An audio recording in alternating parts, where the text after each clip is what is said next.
श्रीमन्नारायण नारायण भक्तजनों, तो चलिए आज हम बृहस्पतिवार की कथा, विधि और आरती करते हैं। बृहस्पतिवार के व्रत की विधि इस प्रकार से है। बृहस्पतिवार के दिन जो भी स्त्री पुरुष व्रत करे उसको चाहिए कि वह दिन में एक ही समय भोजन करे, क्योंकि बृहस्पतिवार भगवान का इस दिन पूजन होता है। भोजन पीले चने की दाल आदि का करें, परंतु नमक नहीं खावें और पीले वस्त्र पहने, पीले ही फलों का प्रयोग करें, पीले चंदन से पूजन करें। पूजन के बाद प्रेम पूर्वक गुरु महाराज की कथा सुननी चाहिए।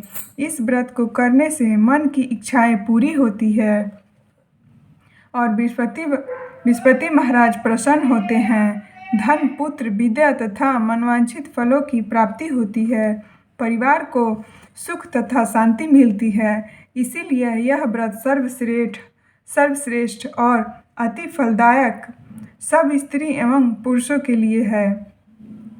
इस व्रत में केले का पूजन करना चाहिए।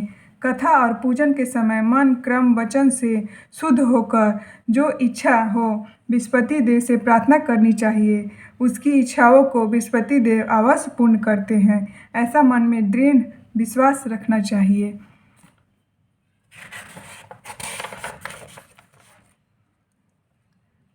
श्री बृहस्पतिवार व्रत कथा। एक समय की बात है कि भारतवर्ष में एक नृपति राज करता था। वह बड़ा ही प्रतापी और दानी था। वह नित्य प्रतिदिन मंदिर में दर्शन करने जाता था। वह ब्राह्मण और गुरु की सेवा किया करता था। उसके दरवाजे से कोई भी निराश होकर नहीं लौटता था तथा वह प्रत्येक गुरुवार को व्रत रखता एवं पूजन करता था। हर एक दिन गरीबों की सहायता करता था, परंतु यह सब बातें उसकी रानी को अच्छी नहीं लगती थी। वह न व्रत करती और न किसी को एक दमड़ी तक दान में देती थी तथा राजा से भी ऐसा करने को मना किया करती थी। एक समय की बात है कि राजा तो शिकार खेलने वन को गए हुए थे। घर पर रानी और दासी थी।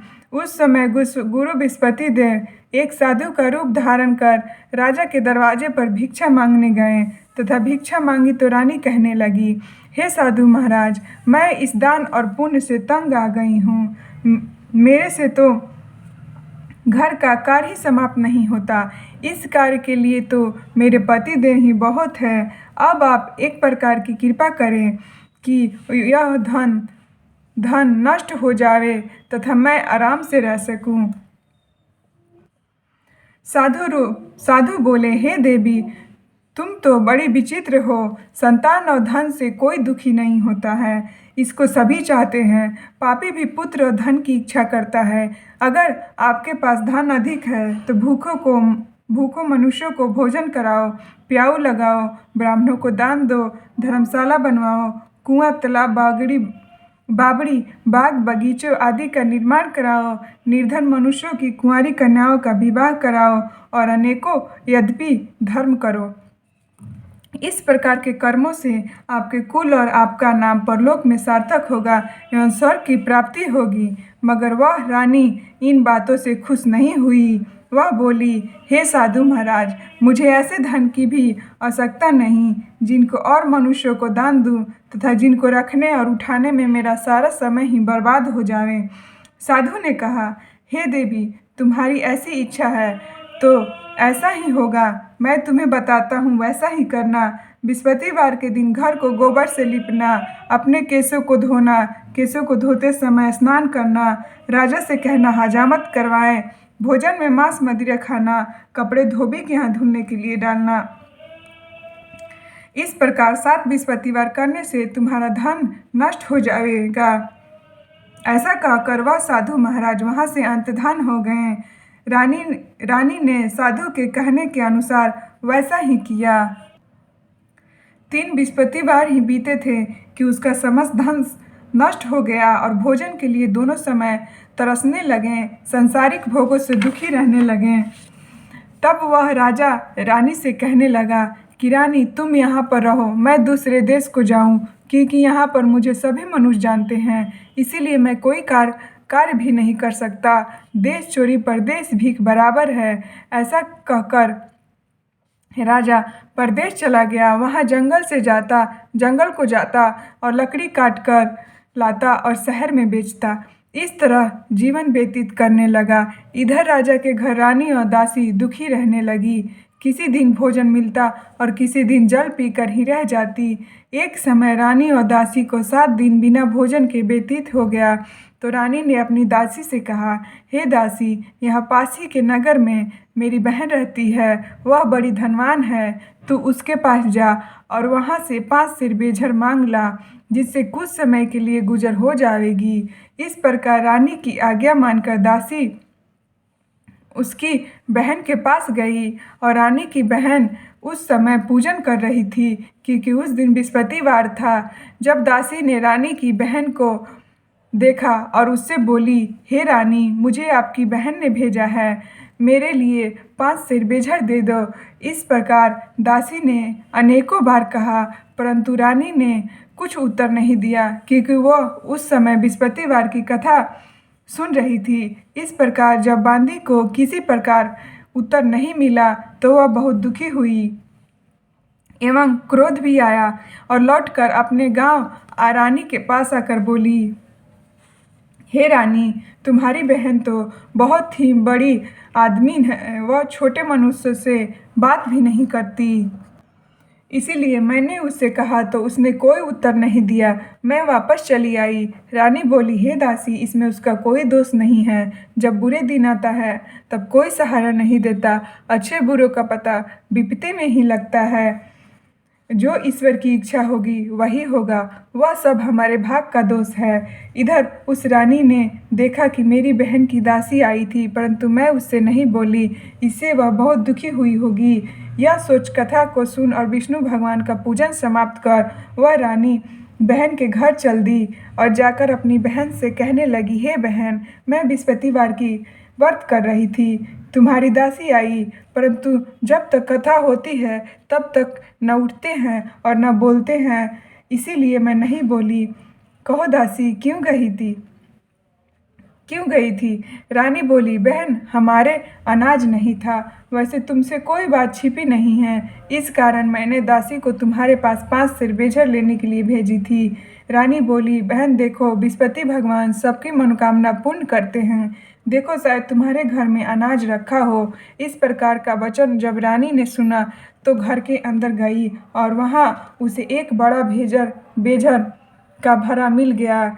तब तो वह रानी और बांदी को बहुत ही खुशी हुई और दासी कहने लगी, हे रानी, देखो, वैसे हमको जब नहीं मिलता तो हम रोज ही व्रत करते हैं। अगर इनसे व्रत की विधि और कथा पूछ ली जाए तो उसे हम भी किया करें। तब उस रानी ने अपनी बहन से पूछा कि हे बहन, बृहस्पतिवार के व्रत की कथा कैसे है तथा वह व्रत कैसे करना चाहिए? रानी की बहन ने कहा, गुरु के व्रत में चना की दाल मुनाका से विष्णु भगवान का केले की जड़ में पूजन करें तथा दीपक जलाएं, पीला भोजन करें तथा कहानी सुने। इस प्रकार करने से गुरु भगवान प्रसन्न होते हैं, अन्न पुत्र धन देते हैं, मनोकामना पूर्ण करते हैं। इस प्रकार रानी और दासी दोनों ने निश्चय किया कि बृहस्पति देव भगवान का पूजन जरूर करेंगे। 7 दिन बाद जब बृहस्पतिवार आया तो उन्होंने व्रत रखा। गुड़साल में जाकर चना गुड़ बीन लाई तथा उसकी दाल से केले की जड़ का तथा विष्णु भगवान का पूजन किया। अब भोजन पीला कहाँ से आवे? बेचारी बड़ी दुखी हुई, परंतु उन्होंने व्रत किया था, इस कारण गुरु भगवान प्रसन्न थे। 2 थालों में सुंदर पीला भोजन लेकर आए और दासी को देकर बोले, हे दासी, यह तुम्हारे और रानी के लिए भोजन है, तुम दोनों करना। दासी भोजन पाकर बड़ी प्रसन्न हुई और रानी से बोली, चलो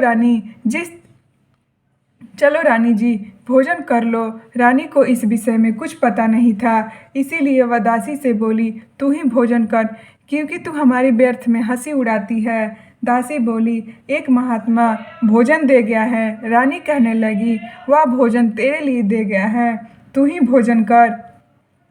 दासी ने कहा, वह महात्मा हम दोनों के लिए 2 थालों में भोजन दे गया है, इसीलिए हम और आप दोनों ही साथ साथ भोजन करेंगी। इस प्रकार रानी और बांदी दोनों ने गुरु भगवान को नमस्कार कर भोजन प्रारंभ किया तथा अब वह प्रत्येक बृहस्पतिवार को गुरु भगवान का व्रत और पूजन करने लगीं। बृहस्पति भगवान की कथा से फिर रानी और दासी के पास धन हो गया। रानी फिर उस समय आलस करने लगी। तब दासी बोली, देखो रानी, तुम पहले भी इस प्रकार आलस्य करती थी। तुम्हें धन के रखने में कष्ट होता था तथा इस कारण सभी धन नष्ट हो गया। अब गुरु भगवान की कृपा से हमें धन मिला है तो फिर तुम्हें आलस्य होता है। बड़ी मुसीबतों के बाद हमने यह धन पाया है, इसीलिए हमें दान पुण्य करना चाहिए तथा भूखे मनुष्यों को भोजन कराओ, प्याऊ लगाओ, ब्राह्मणों को दान दो, कुआं, तालाब, बावड़ी आदि का निर्माण करवाओ, मंदिर पाठशाला बनवाओ, दान दो, कुंवारी कन्याओं का विवाह करवाओ, धन को शुभ कर्मों में खर्च करो, जिससे तुम्हारे कुल का यश बढ़े तथा स्वर्ग प्राप्त हो और पितर प्रसन्न हो। तब रानी ने इसी प्रकार कर्म करने प्रारंभ किए तो काफ़ी यश फैलने लगा। एक दिन रानी और दासी विचार करने लगी कि न जाने राजा किस दशा में होंगे, उनकी कोई खोज खबर नहीं है। गुरु भगवान से उन्होंने प्रार्थना की और भगवान ने रात्रि में राजा को स्वप्न में आकर कहा, हे राजा उठ, तेरी रानी तुझको याद करती है, अपने देश को चलो। राजा प्रातःकाल उठा और विचार करने लगा। स्त्री जाति खाने पहनने की संगनी होती है, पर भगवान की आज्ञा मानकर वह अपने नगर के लिए चलने को तैयार हुआ। इससे पूर्व जब राजा परदेश चला गया तो परदेश में दुखी रहने लगा। प्रतिदिन जंगल में से लकड़ी बीन कर लाता और उन्हें शहर में बेचकर अपने दुखी जीवन को बड़ी कठिनता से व्यतीत करता था। एक दिन राजा दुखी हो अपनी पुरानी बातों को याद करके रोने लगा। तब उस जंगल में से बृहस्पति देव एक साधु का रूप धारण कर आ गए और राजा के पास आकर बोले, हे लकड़हारे, तुम इस सुनसान जंगल में किस चिंता में बैठे हो, मुझको बतलाओ। यह सुन राजा के नेत्रों में जल भर आया और साधु को वंदना कर बोला, हे प्रभु, आप सब कुछ जानने वाले हो। इतना कह साधु को अपनी संपूर्ण कहानी बतला दी। महात्मा दयालु होते हैं। उससे बोले, हे राजा, तुम्हारी स्त्री ने बृहस्पति देव का अपराध किया था, जिस कारण तुम्हारी यह दशा हुई। अब तुम किसी प्रकार की चिंता मत करो, भगवान तुम्हें पहले से अधिक धन देगा। देखो, तुम्हारी स्त्री ने भी गुरुवार का व्रत प्रारंभ कर दिया है और तुम मेरा कहा मानकर बृहस्पतिवार को व्रत करके चने की दाल गुड़ जल के लोटे में डालकर केला का पूजन करो। फिर कथा कहो और सुनो, भगवान तेरी सब मनोकामनाएं पूर्ण करेगा। साधु को प्रसन्न देखकर राजा बोला, हे प्रभु, मुझे लकड़ी बेचकर इतना पैसा नहीं मिलता जिससे भोजन करने के उपरांत कुछ बचा सकूं। मैंने रात्रि में अपनी रानी को व्याकुल देखा है, मेरे पास कुछ भी नहीं जिससे उसकी खोज खबर तो मंगा सकूं, और फिर मैं कौन सी कहानी कहूँ या मुझको कुछ भी मालूम नहीं है। साधु ने कहा, हे राजा, तुम किसी बात की चिंता मत करो। बृहस्पतिवार के दिन तुम रोजाना की तरह लकड़ियाँ लेकर शहर को जाओ। तुमको रोज से दोगुना धन प्राप्त होगा, जिससे तुम भली भांति भोजन कर लोगे तथा बृहस्पति देव की पूजा का सामान भी आ जाएगा। और बृहस्पतिवार की कहानी निम्न प्रकार से है। बृहस्पति देव की दूसरी कहानी। प्राचीन काल में एक ब्राह्मण था। वह बहुत निर्धन था। उसके कोई भी संतान नहीं थी। उसकी स्त्री बहुत मलिनता के साथ रहती। वह स्नान न करती, किसी देवता का पूजन न करती। प्रातःकाल उठते ही सर्वप्रथम भोजन करती, बाद में कोई अन्य कार्य करती। इससे ब्राह्मण देवता बड़े दुखी थे। बेचारे बहुत कुछ कहते थे किंतु उसका कोई परिणाम न निकला। भगवान की कृपा से ब्राह्मण की स्त्री के कन्या रूपी रत्न पैदा हुआ और वह कन्या अपने पिता के घर में बड़ी होने लगी। वह बालिका प्रातः स्नान करके विष्णु भगवान का जाप करने लगी, बृहस्पतिवार को व्रत करने लगी। अपने पूजन को समाप्त कर स्कूल जाती तो अपनी मुट्ठी में जौ भर ले जाती और पाठशाला के मार्ग में डालती जाती। तब यह जौ स्वर्ण के हो जाते। लौटते समय उनको बीनकर घर को ले आती थी। एक दिन वह बालिका सूप में उन सोने के जौ को फटक कर साफ कर रही थी। उसके पिता ने देख लिया और कहा, हे बेटी, सोने के जौ को फटकने के लिए सोने का ही सूप होना चाहिए। दूसरे दिन गुरुवार था। इस कन्या ने व्रत रखा और विस्पति देव से प्रार्थना करके कहा, हे प्रभु, मैंने आपकी पूजा सच्चे मन से की हो तो मेरे लिए सोने का सूप दे दो। विस्पति देव ने उनकी प्रार्थना स्वीकार कर ली। रोजाना की तरह वह कन्या जौ फैलाती हुई जाने लगी। जब लौटकर जौ बीन रही थी तो विस्पति देव की कृपा से सोने का सूप मिला। उसे वह घर ले आई और उससे जौ साफ करने लगी, परंतु उसकी माँ का वही ढंग रहा। एक दिन की बात है कि वह कन्या सोने के सूप में जौ साफ कर रही थी। उस समय उस शहर का राजपुत्र वहां से निकला। इस कन्या के रूप और कार्य को देखकर मोहित हो गया तथा अपने घर आकर भोजन तथा जल त्याग कर उदास लेट गया। राजा को जब इस बात का पता लगा तो अपने प्रधानमंत्रियों के साथ उसके पास गए और बोले, हे बेटा, तुम्हें किस बात का कष्ट है? किसी ने अपमान किया है अथवा कोई और कारण हो सो कहो, मैं वही कार्य करूँगा जिससे तुम्हें प्रसन्नता हो। अपने पिता की राजकुमार ने बातें सुनी तो वह बोला, मुझे आपकी कृपा से किसी बात का दुख नहीं है। किसी ने मेरा अपमान नहीं किया है, परंतु मैं उस लड़की के साथ विवाह करना चाहता हूँ जो सोने के सूप में जौ साफ कर रही थी। उस दिन राजा आश्चर्य में पड़ा और बोला, हे बेटा, इस तरह की कन्या का पता तुम ही लगाओ, मैं उसके साथ तेरा विवाह अवश्य ही करवा दूंगा। राजकुमार ने उस लड़की के घर का पता बतलाया। तब मंत्री उस लड़की के घर गए और ब्राह्मण देवता को सभी हाल बताया। ब्राह्मण देवता राजकुमार के साथ अपनी कन्या का विवाह करने के लिए तैयार हो गए तथा विधि विधान के अनुसार ब्राह्मण की कन्या का विवाह राजकुमार के साथ हो गया। कन्या के घर से जाते ही पहले की भांति उस ब्राह्मण देवता के घर में गरीबी का निवास हो गया। अब भोजन के लिए अन्न भी बड़ी मुश्किल से मिलता था। एक दिन दुखी होकर ब्राह्मण देवता अपनी पुत्री के पास गए। बेटी ने पिता की दुखी अवस्था को देखा और माँ का हाल पूछा। तब ब्राह्मण देवता ने सभी हाल कहा। कन्या ने बहुत सा धन देकर अपने पिता को विदा कर दिया। इस तरह ब्राह्मण का कुछ समय के लिए सुखपूर्वक व्यतीत हुआ। कुछ दिन बाद फिर वही हाल हो गया। ब्राह्मण फिर अपनी कन्या के यहाँ गया और सभी हाल कहा तो लड़की बोली, पिताजी, आप माताजी को यहाँ लिवा लाओ, मैं उसे विधि बता दूंगी जिससे गरीबी दूर हो जाए। वह ब्राह्मण देवता अपनी स्त्री को साथ लेकर पहुँचे तो पुत्री अपनी माँ को समझाने लगी, हे माँ, तुम प्रातःकाल उठकर सर्वप्रथम स्नान दानी करके विष्णु भगवान का पूजन करो तो सब दरिद्रता दूर हो जाएगी। परंतु उसकी माँ ने एक भी बात नहीं मानी और प्रातःकाल उठकर अपने बच्चे की जूठन को खा लिया। एक दिन उसकी पुत्री को बहुत गुस्सा आया और एक रात कोठरी से सभी सामान निकाल दिया और अपनी माँ को उसमें बंद कर दिया। प्रातःकाल उसमें से निकाला तथा स्नान दानी करा के पाठ करवाया तो उसकी माँ की बुद्धि ठीक हो गई और फिर प्रत्येक बृहस्पतिवार को व्रत रखने लगी। इस व्रत के प्रभाव से उसकी माँ भी बहुत ही धनवान तथा पुत्रवती हो गई और बृहस्पति जी के प्रभाव से स्वर्ग को प्राप्त हुई तथा वह ब्राह्मण भी सुखपूर्वक इस लोक के सुख भोग कर स्वर्ग को प्राप्त हुआ। इस तरह कहानी कहकर साधु देवता वहाँ से लोप हो गए। धीरे धीरे समय व्यतीत होने पर फिर वही बृहस्पतिवार का दिन आया। राजा जंगल से लकड़ी काटकर किसी शहर में बेचने गया। उसे और दिन से अधिक पैसा मिला। राजा ने चना गुड़ आदि लाकर गुरु भगवान का व्रत किया। उस दिन से उसके सभी कलेश दूर हुए। परंतु जब अगला गुरुवार का दिन आया तो बृहस्पतिवार का व्रत करना भूल गया। इस कारण बृहस्पति भगवान नाराज हो गए।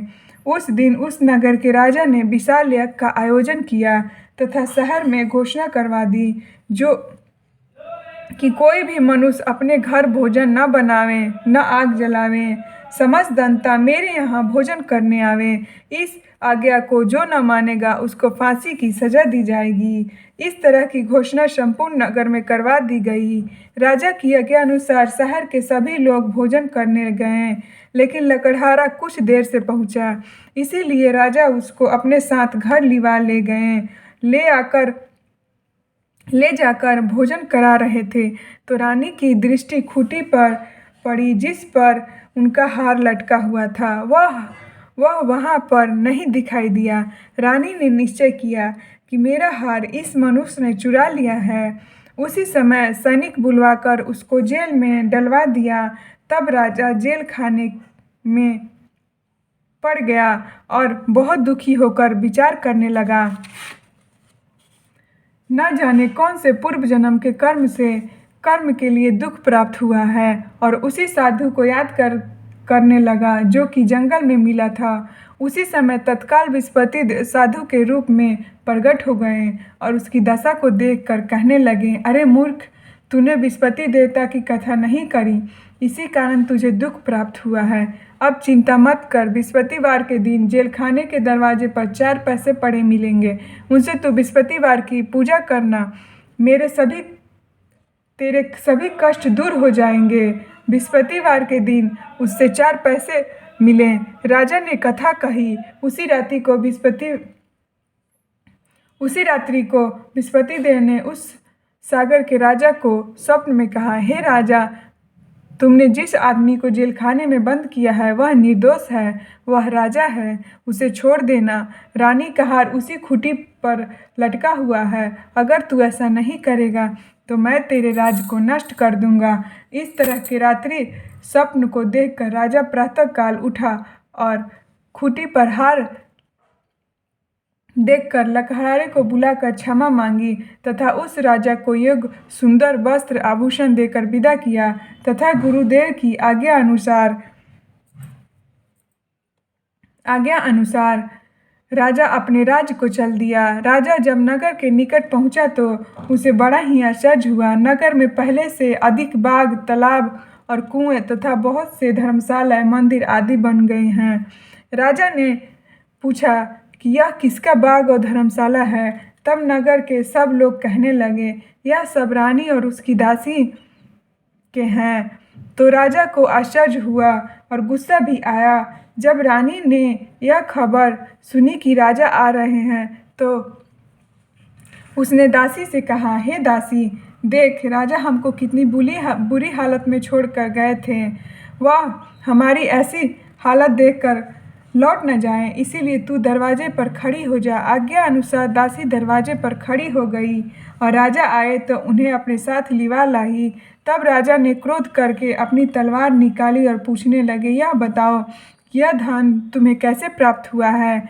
तब उन्होंने कहा, हमें धन बृहस्पति देव के इस व्रत के प्रभाव से प्राप्त हुआ है। राजा ने निश्चय किया कि 7 दिन बाद तो सभी बृहस्पति देव का पूजन करते हैं, परंतु मैं रोजाना दिन में 3 बार कहानी कहा करूँगा तथा रोज व्रत किया करूँगा। अब हर समय राजा के दुपट्टे में चने की दाल बंधी रहती तथा दिन में 3 बार कहानी कहता।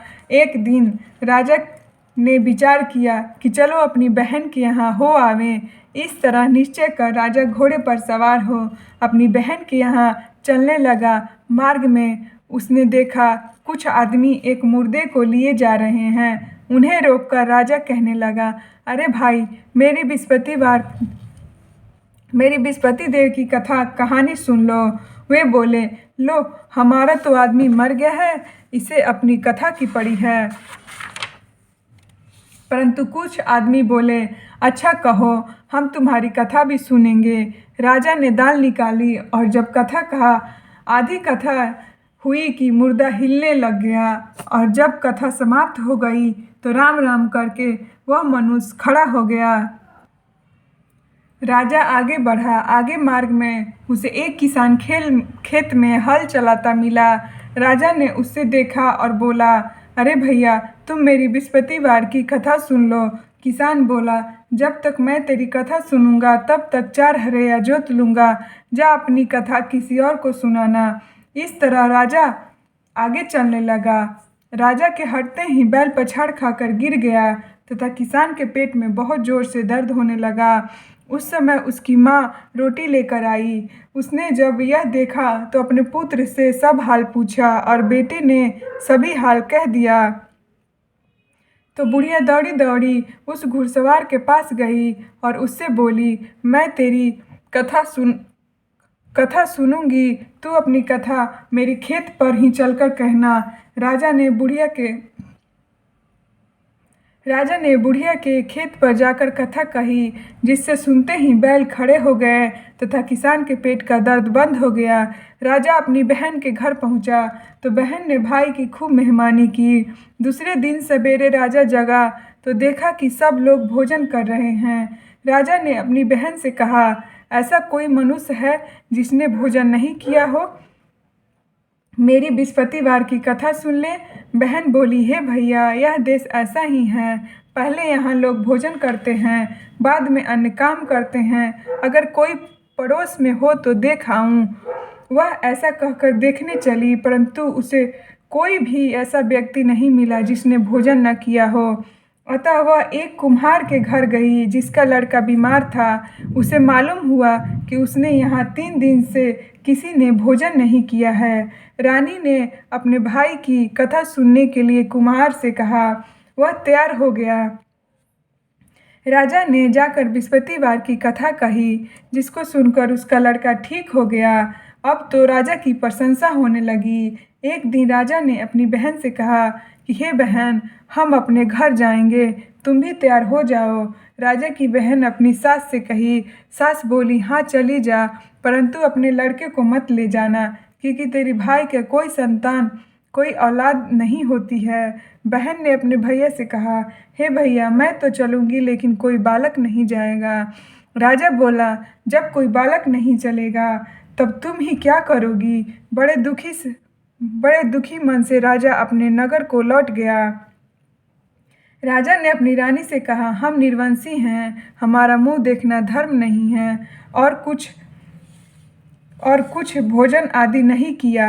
रानी बोली, हे प्रभु, बृहस्पति देव ने हमें सब कुछ दिया है, वे हमें औलाद अवश्य देंगे।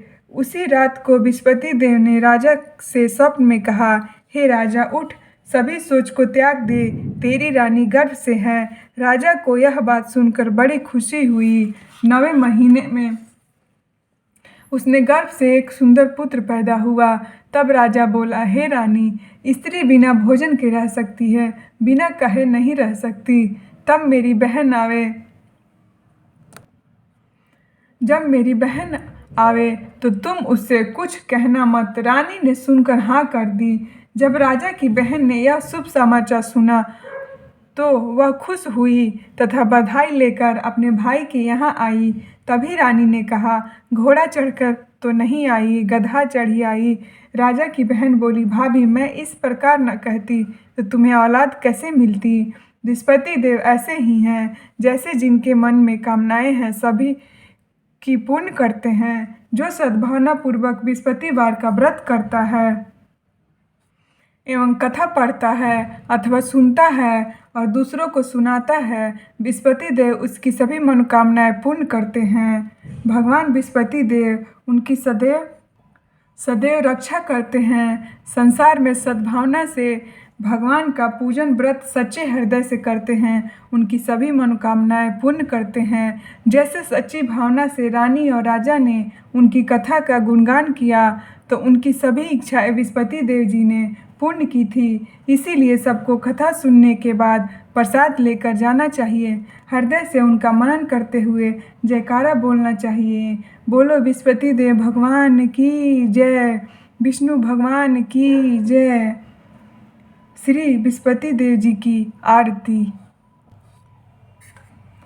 ओम जय बृहस्पति देवा, ओम जय बृहस्पति देवा। छिन छिन भोग लगाऊं, छिन छिन भोग लगाऊं, कदली फल मेवा। ओम जय बृहस्पति देवा, तुम पूरन परमात्मा तुम अंतर्यामी, स्वामी तुम अंतर्यामी। जगत पिता जगदीश्वर, जगत पिता जगदीश्वर तुम सबके स्वामी।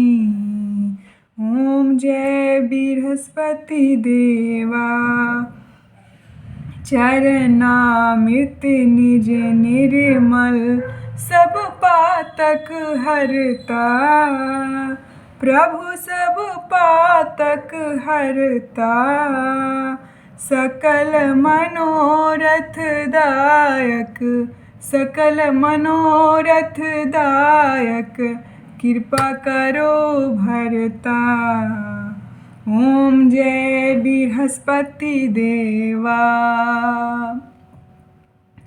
तन मन धन अर्पण कर जो जन शरण पड़े, प्रभु जो जन शरण पड़े। प्रभु परगट तब हो कर, प्रभु परगट तब हो कर आकर द्वार खड़े। ओम जय बृहस्पति देवा, दीन दयाल दयानिधि भक्तन हितकारी, प्रभु भक्तन हितकारी। पाप दोष सब हरता, पाप दोष सब हरता भव बंधन हारी। ओम जय बृहस्पति देवा, सकल मनोरथ दायक सब संशय हारो, प्रभु सब संशय हारो। विषय विकार मिटाओ, विषय विकार मिटाओ संतन सुखकारी। ओम जय बृहस्पति देवा, जो कोई आरती तेरी प्रेम सहित गावे, प्रभु प्रेम सहित गावे। जेठानंद आनंद कर, जेठानंद आनंद कर सो निश्चय पावे। ओम जय बृहस्पति देवा, ओम जय बृहस्पति देवा। सब बोलो विष्णु भगवान की जय, बोलो बृहस्पति देव भगवान की जय।